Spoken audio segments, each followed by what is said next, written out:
Right, but I want to talk about where does Amorim go from here, because after that game yesterday against Nottingham Forest, we lost it 3-2, and I think the main reason why we lost the game was due to poor individual errors from whether that be Bruno misplacing a simple 5-yard pass into Lenny Yoro, Martinez and Delo not really going to get the ball on the right hand side, a goalkeeping mistake from Andre Onana. I think this game yesterday, the one that we lost against Nottingham Forest, was not on Ruben Amorim. I think this was on the individual players making cheap schoolboy errors, individual errors that you could not coach into players.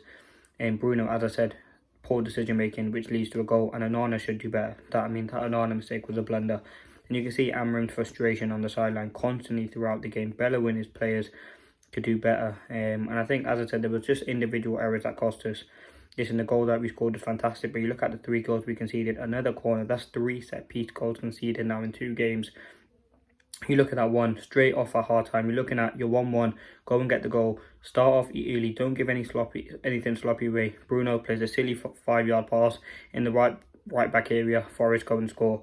After that, they get another goal. Where is Delo? I mean, he was someone who had a really poor performance, and I think someone who Amorim has to get out of the team in the next game, especially in the Manchester derby as well. He was absolutely shocking. So there were a lot of players that I think will be out of the team for the next game. Yes, Delo, as I said, he's doing a job for us at left wing back, but Zebra out of 9 accurate crosses, seriously, that is really, really poor. Amorim is learning a lot about his players. This was his 5th game in charge, 2 losses on the bounce now. I don't think he ever had that at Sporting, particularly not in the last couple of months. He will learn a lot from the team. And listen, Forest, they're a team Manchester United should be beating. They got pumped by 3-0 to City, 3-0 to Arsenal in the last couple of weeks. Is a game United should be winning. And Amorim will learn a lot about his squad, a lot about his team. In terms of where do we go from here? Listen, he's not going to get sacked. How many points has he got? Well, he's got 3 from Everton, 1 from Ipswich. Well, he's got 4 points out of 12 in the Premier League. If we lose against City next week, it'll be 4 out of 15. That is in the sackable area, but obviously he won't get sacked. But listen, Amorim's had to learn a lot. He's come in and he's ultimately doing a pre-season with actual games. Like, he's had no pre-season. So you have to give him some time to really assess it. I think he has had some tough games as well. You look at Arsenal, like, tough game. But the main 2 would be Ipswich and Forest. They will be 2 games that I did expect us to win. And yes, we did come out losing them, but ultimately I do fully still back Amorim. I think he will learn a lot about this team as we continue to go on. We have got some big games, I've got some cup games. I mean, the aim should be to get into Europe. I think top 4 is definitely off the cards though. So it would be winning the Europa League. And that should be the ticket. And that Europa League isn't guaranteed. We have to get points in that. In terms of what I've noticed so far, kind of big takeaways, I thought some of the players have that. This is on the players. Some of the players not trying.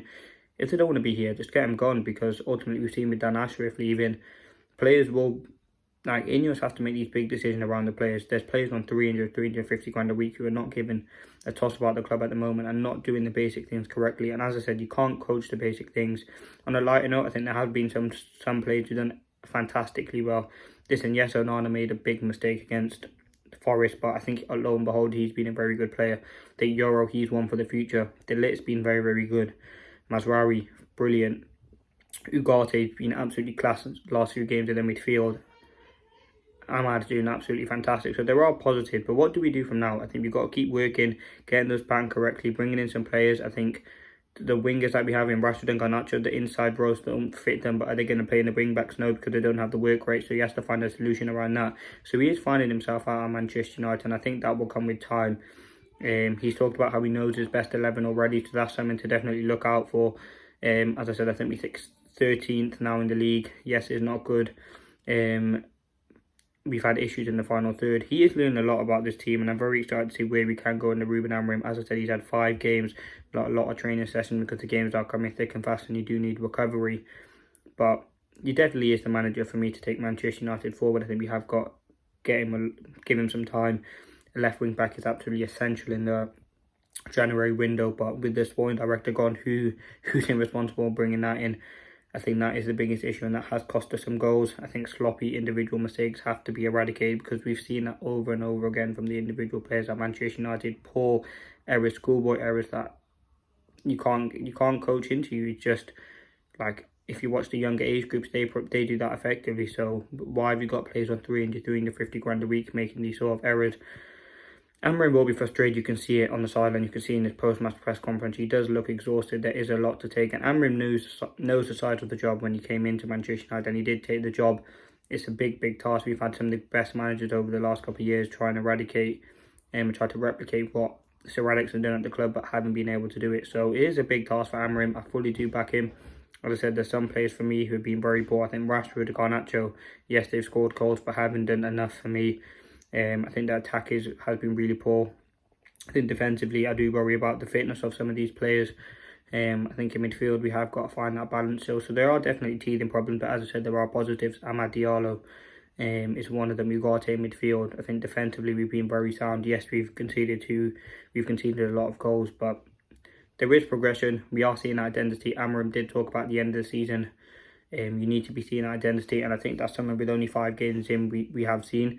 Yes, you would love to win a trophy at the end of the season, but that shouldn't really be their priority. I think getting their identity and then trophies hopefully will come with that. But we are seeing it. We are seeing a 3-4-3, the high press, the intensity, the pattern to play that you want to see, manipulating the ball, press being like it is a lot of positives. As I said, there's a lot of work still to do. But listen, let me know your thoughts on Ruben Amorim, the right manager to take us forward. I think we need to get rid of these individual errors, and the coaching will increase. We have more games. As the more games go on, the more the players will learn, the more the players will take in, and ultimately the better they will do. But so let me know your thoughts. Like, subscribe, and peace.